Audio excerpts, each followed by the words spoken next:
pemerintah memiliki kewajiban untuk tanggung jawab atas pendidikan. Karena itulah kami apresiasi, kami respect dengan apa yang dilakukan oleh Pak Gubernur.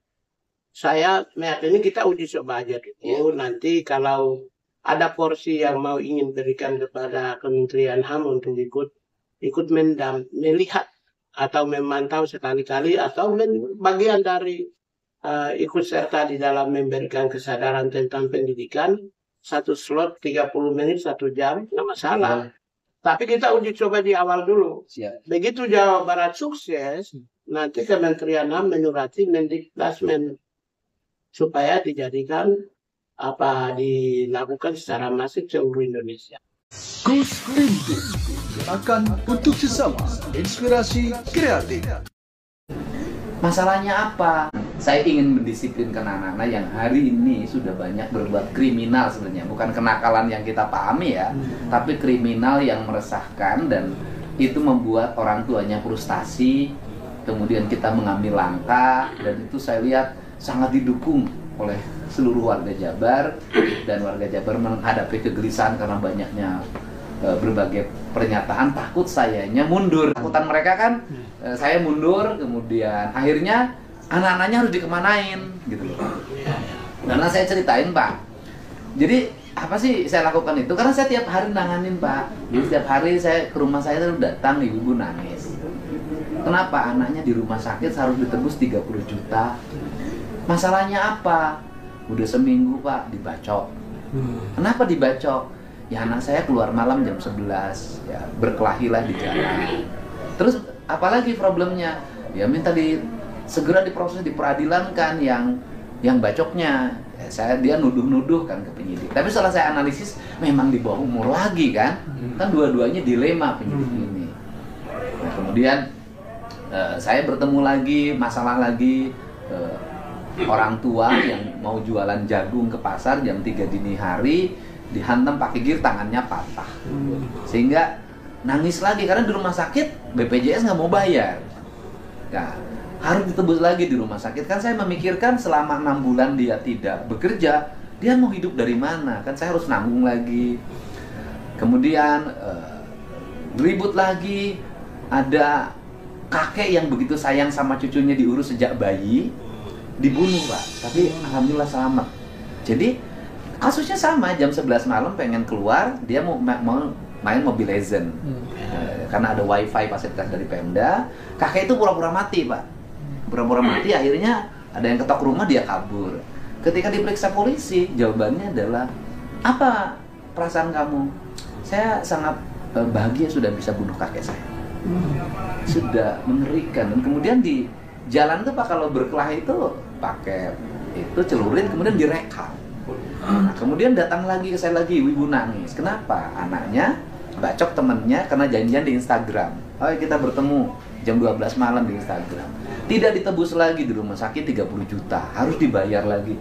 Kan kalau terus-terusan seperti ini, nah ini problem. Kemudian ibu-ibu rata-rata ngeluh, anak-anak pelajar itu menurut saya sih hampir 20% ya. Pelajar di Jabar terutama yang SMP dan SMP itu tidurnya jam 4 kan?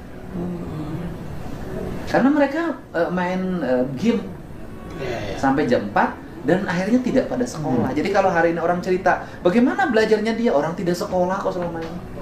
Nah itu tidurnya jam 4. Kemudian di setiap kabupaten kota itu pasti ada yang jualan eksimer Pak.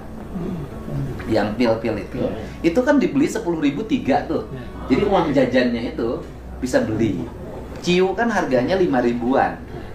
Nah jadi akumulasi ini sangat meresahkan dan sudah terorganisir dengan baik karena kan ada pelatihnya.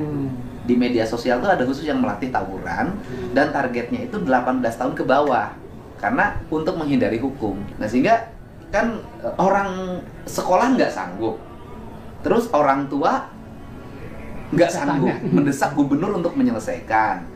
Ya saya kan bingung Pak, harus kemana ini? Akhirnya saya kepikiran, gimana sih kalau minimal untuk tahap pertama menghilangkan budaya tidur jam 4, menghilangkan pakai HP, menghilangkan budaya pakai motor, menghilangkan minum eksimer, menghilangkan lagi minum minuman keras. Ya sudah, pendisiplinan melalui jalur pendidikan ala militer dengan kan ada kewajiban mereka mengikuti wawasan kebangsaan, gitu loh. Pelatihan wawasan kebangsaan atau pelatihan bela negara bahasanya.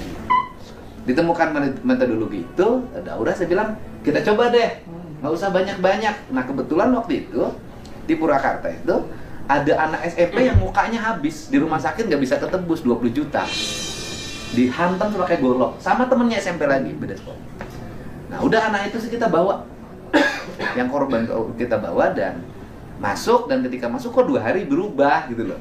Udah 2 hari berubah, saya bilang kalau begitu yang rindam kita fungsikan. Nah, yang rindam sekarang udah masuk 200 orang lebih.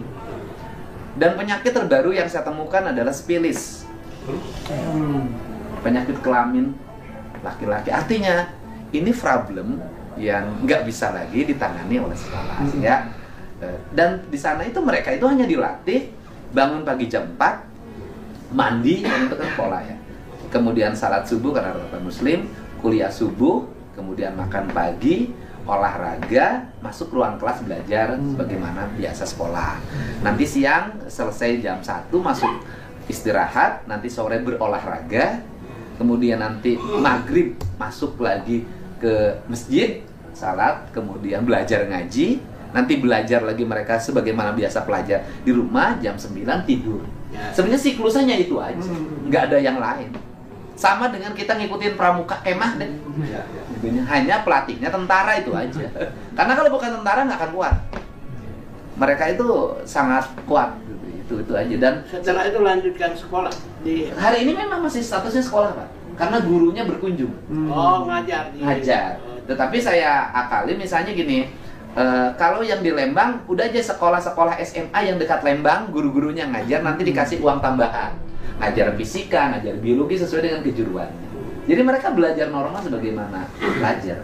Tapi malam aja yang di belajarnya siang di ruang, karena kan kalau Rindam itu memang ada ruang belajar, tempat pelatihan calon karyawan perusahaan. Aman, Mbak. Nggak ada pola militer. Pola militer hanya belajar baris dan belajar yang ha kayak gitu aja. Sama disiplin waktu aja. Iya, itu kayak ini aja sama dengan barak pramuka, Pak. Prajabatan juga begitu juga. Prajabatan, persis prajabatan. Prajabatan dulu kita pegawai negeri kan itu juga. Jadi saya lihat anaknya sudah mulai ya hari pertama kedua murung, hari sekarang udah mulai bagi. Udah bagus. Karena mungkin kan 2 hari melepaskan kebiasaan. Iya. Kan nggak pegang handphone tuh. Ya. Oke. Ya kalau saya secara dari kami ya pasti dukung lah. Karena kan pendidikan yang berorientasi pada peningkatan kompetensi, pengetahuan, keterampilan, dan apalagi disiplin, kemudian peningkatan kualitas tanggung jawab, ya itu kan pendidikan yang bagus. Nggak ada dari sisi HAM itu bertentangan, sama sekali nggak ada. Yang tidak boleh itu biasanya kalau di siswanya dipukul, dicubik. Nah, kalau sudah masuk ke kena area misalnya, meskipun mendisiplinkan yang bersangkutan, tetapi dengan cara pukul, yang kemarin saya bilang corporal punishment itu sebenarnya itu hukuman dari nenek moyang. Mendidik anak, mendisiplinkan anak dengan cubit telinga, pukul, ya atau tangan, itu sudah tradisi lama. Tapi memang itu agak sedikit bertentangan. Nah, kalau sepanjang hanya mendisiplinkan, ya nggak apa-apa, membentuk karakter, disiplin, tanggung jawab, kan itu pendidikan yang bagus. Iya. Semua organisasi yang hebat di dunia ini kan karena satu itu, pendidikannya ya agak sedikit, ya kita tidak keluarkan di publik ya, tapi penerapan disiplin itu yang sifatnya bersifat militer. Sifat-sifat penegakan disiplin itu harus dijiwai, disemangati dengan ala militer. Nah itu pasti kalau sudah terbentuk, karakternya terbentuk, disiplinnya terbentuk, tanggung jawabnya terbentuk, maka semua organisasi bergerak secara dinamis dan bertanggung jawab.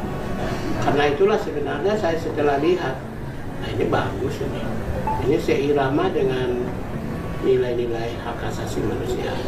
Pendidikan HAM menurut perspektif kami itu ada dua. Adalah warga negara berhak untuk mendapatkan pendidikan.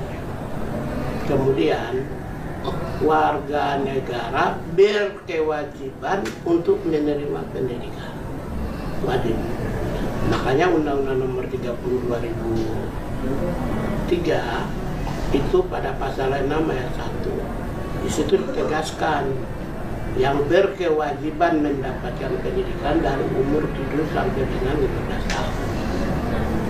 Nah, kenapa wajib? Wajib itu sifatnya ada daya paksa. Karena wajib maka dia harus dipaksa. Siapa yang berhak untuk memaksa? Adalah negara yang dimiliki otoritas dan kewenangan tanggung jawab. Kalau anak bodoh yang disalahin, angka buta huruf yang tinggi yang disalahin bukan orang tua, bukan tetangga, tapi negara. Kok kenapa buta huruf? Karena pemerintah memiliki kewajiban untuk tanggung jawab atas pendidikan. Karena itulah kami apresiasi, kami respect dengan apa yang dilakukan oleh Pak Gubernur. Saya meyakini kita uji coba aja dulu. Nanti kalau ada porsi yang mau ingin berikan kepada Kementerian HAM untuk ikut melihat atau memantau sekali-kali atau bagian dari ikut serta di dalam memberikan kesadaran tentang pendidikan, satu slot 30 menit 1 jam nggak masalah. Tapi kita uji coba di awal dulu. Begitu Jawa Barat sukses, nanti Kementerian HAM menyurati Mendiklasmen supaya dijadikan dilakukan secara masif seluruh Indonesia. Jadi dimulai dari Jawa Barat gitu. Tapi nanti menjadi program nasional. Begitu Pak. Jadi kalau kami apresiasi dan Bapak jalankan aja. Gus Rindu, gerakan untuk sesama, inspirasi kreatif.